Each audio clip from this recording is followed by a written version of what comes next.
नमस्कार। तोरा गाड़ी पथू, तोरा बंगला पथू, अरे अक्षरवा हम तो कहतनी तोरा लहंगा पथू। जी हाँ, हाल ही में एक गाना आइल बटे, तोरा गाड़ी पथू तोरा बंगला पथू अक्षरा सिंह के। और हाल ही में एक जौनपुर उत्तर प्रदेश में स्टेज शो भई रहे, जहां लहंगा उठा के चोली सरका के अक्षरा सिंह के भागे के पड़ल है। यही मैटर पर बात करे वाला बानी। पहले तो बता दी कि इतना दिन से वीडियो ना बनावत रही, ओकर कारण रहे भाई कि जब हम कोशिश करत नहीं कि वीडियो बनाई, कुछ ना कुछ हो जाता टे। हमारा आईडी पर, हमारा चैनल पर रीयूजेड कंटेंट के स्ट्राइक आ गई रहे। वीडियो बनावल बड़ बात नहीं है, एक बड़ी झाम बा हो यूट्यूब में वीडियो बनावा, एक के मैनेज कर, साला कहीं से कॉपीराइट, कहीं से कुछ।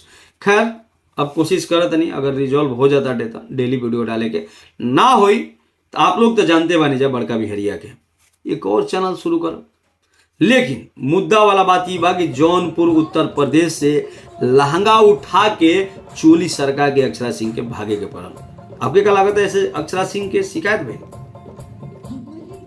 शिकायत ओकर होला, बेइज्जती ओकर होला जेकर थोड़ा सा भी इज्जत होखे। लेकिन ये जानबूझ के, अगर आप वो स्टेज शो के देख लो खब, तो जानबूझ के वहां के दर्शक को उकसाना चाह रही थी। मंच से उतर के उस ग्राउंड में जाके जहां पब्लिक है, वहां कहती है मैंने ना बुलाया इधर आने का नहीं। आपको पता होगा कि पवन सिंह का एक गाना आया था, बुलाती है मगर जाने का नहीं। ये लवरी उसके बाद एक गाना गाती है, मैंने ना बुलाया इधर आने का नहीं। और ये गानवा गा गा के इतना इतराती है, इतना कुरेदती है पवन सिंह को। अरे तुमको लगता है कि तोर दर्शक बने भोजपुरी में तोरा के शेरनी बना देलन, जौन इंसान 32-35 साल से बा, कहकर दर्शक नहीं खान, कहकर सपोर्टर नहीं खान। ये गलत बात बा कि गणपति में ऐसा गाना गावे के वजह से ऐसे कि टोटल गनवे ऐसा गाई है। बवाल कब हुआ?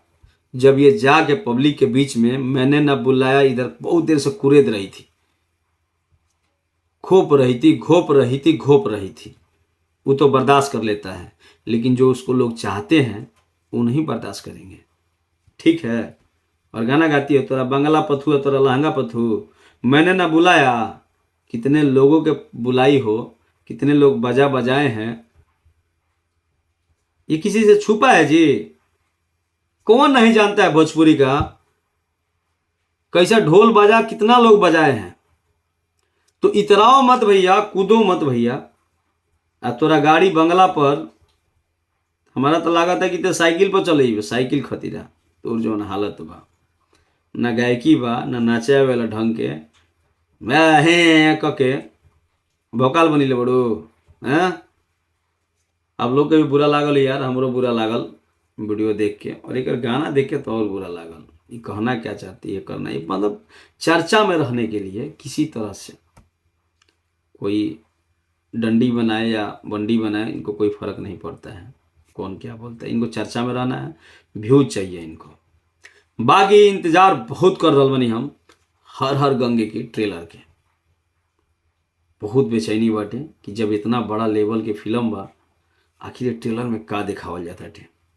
खैर पवन सिंह के 2 गाना आइल बाटे, ओकरा सपोर्ट के बहुत ज़्यादा जरूरत बा। इसी के दोनों बहुत प्यारा गाना बा, अच्छा गाना बा। आप लोग जाके सपोर्ट करी जा, और बड़का बिहरिया के साथ जरूर जुड़ल रही जा। हमार वीडियो के रीच डाउन हो गई बा, आप लोग के थोड़ा शेयर ज़्यादा करे के पड़ी वीडियो के, और बहुत लोग तक हमार वीडियो नहीं जा पाओ जब डालत नहीं था। खैर थोड़ा शेयर कर दें जाए वीडियो के, और फेसबुक पर देखत नहीं तो जरूर ये शेयर कर दें हम।